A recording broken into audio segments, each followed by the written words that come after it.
nós. O texto que foi lido, para mim, é muito marcante. E ele nos traz algumas mensagens muito importantes para nos alegrarmos de Cristo que ressuscitou no dia de domingo de Páscoa. 4 pontos importantes que nós vamos abordar. A gente poderia abordar muitas coisas. Mas, em primeiro lugar, queridos, nós vamos ver, o texto nos fala, que Jesus se aproxima dos próprios discípulos que caminhavam em direção à sua casa, muito provavelmente. E ele faz uma pergunta: por que vocês estão tão tristes? Vocês deviam estar alegres. Então eles contam a sua dor, contam a sua tristeza. Eles haviam perdido alguém muito querido, alguém muito especial. Só que, se nós olharmos as Escrituras, nós vamos perceber que isto já tinha sido profetizado todo o Antigo Testamento. E o próprio Jesus já havia alertado os seus discípulos sobre que ele deveria morrer, padecer, sofrer e ressuscitar. Essa era a promessa dos profetas. Por isso, no versículo 25, que nos foi lido, nos fala a importância de lermos e de reconhecer as promessas de Deus. Quando me volto para as Escrituras, eu sei que o Senhor prometeu. Eu sei o que vai acontecer. Em Lucas 9, 22, Jesus já havia dito que ele haveria de morrer e ressuscitar. Que deveria ser entregue aos líderes religiosos da época, deveria ser entregue nas mãos dos pecadores. Então, e eles tinham, na época eles não tinham o Novo Testamento, eles tinham apenas o Antigo Testamento, mas eles tinham as promessas de Deus. Tanto é que depois que eles falam isso, que estão tristes, o próprio Jesus começa a falar, começando por Moisés e seus livros, os 5 primeiros livros da Bíblia, passando pelos profetas, e lembrando eles, ponto por ponto, promessa por promessa, para que eles pudessem se alegrar, para que eles pudessem ter essa certeza de que Cristo realmente estava vivo, de que talvez, a Bíblia também vai dizer no Novo Testamento que os romanos inventaram de que talvez eles teriam roubado o corpo, ou de que era mentira, que era invenção dos discípulos de Jesus. Mas não, o próprio Cristo conhece a dor daqueles dois, se coloca ao lado e faz com que eles se lembrem do que é necessário, bem importante. O segundo ponto vai nos lembrar lá no versículo 32, que o próprio Senhor Jesus, quando falava, os discípulos notaram que ardia o coração.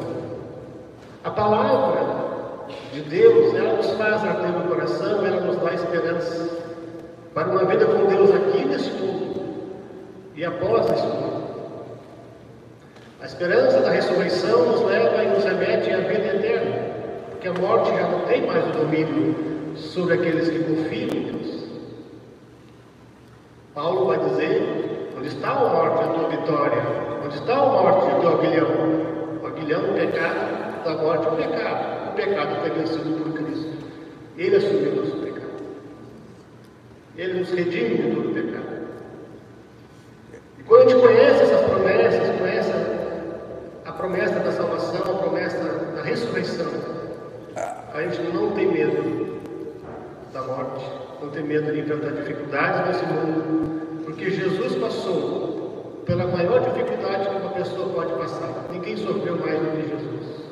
Então ele entende a nossa dor, ele entende o nosso sofrimento, ele entende a tua angústia, como ele entendeu a angústia daqueles que estavam ali, aqueles dois discípulos. O Salmo 119, versículo 105 diz assim, que a palavra de Deus é lâmpada para os meus pés e luz para os nossos caminhos.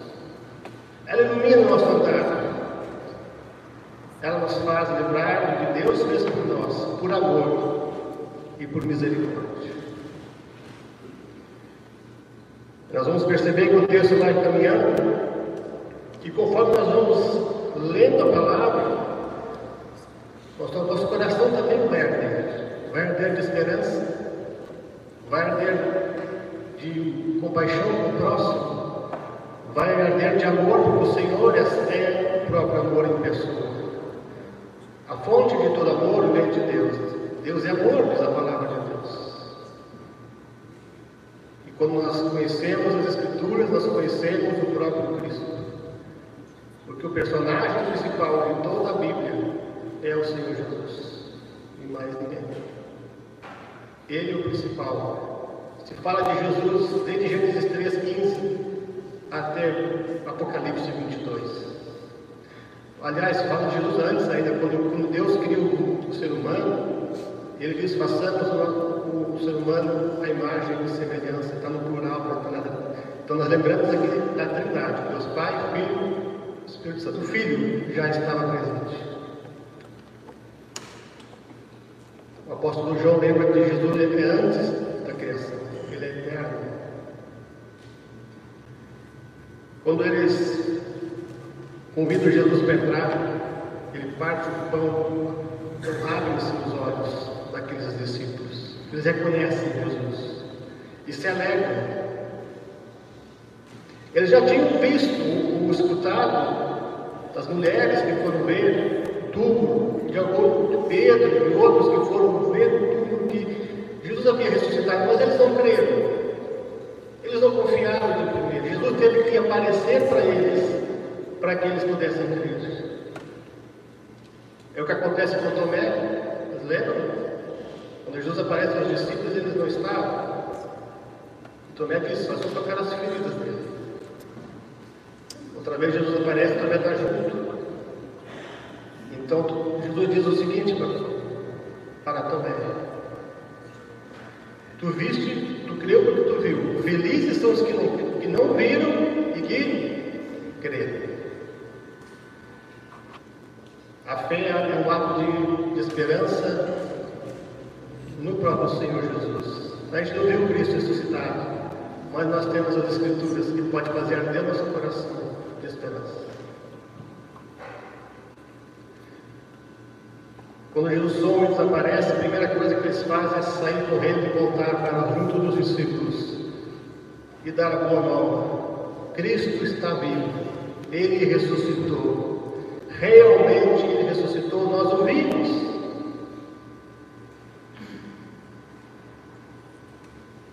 O Evangelho de São Lucas, capítulo 24, versículos 1 a 7, nos dá um relato de como é que foi a chegada das mulheres. As primeiras a verem a ressurreição foram as mulheres. Deus privilegiou elas. E nós vamos ver que quando ela fala com os anjos, o anjo responde: por que buscai entre os mortos o que vive?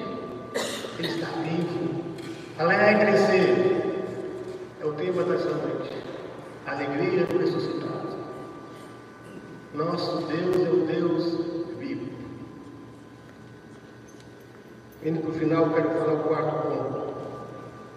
Versículo 29 nos diz que Jesus apareceu e eles reconheceram. E eles pediram para Jesus ficar com eles. E esse Jesus ficou com eles. Nós precisamos crer, e Ele ficará conosco. Mateus 28, versículo 20 diz: Jesus faz uma promessa para os seus discípulos depois de enviarem ao mundo para anunciar a boa nova da ressurreição e da salvação. Eis que estarei convosco todos os dias, até o final dos tempos. Alegre-se, queridos e queridas. Deus é conosco, Ele é nosso Salvador, Ele está vivo e reina pelos séculos dos séculos. Amém.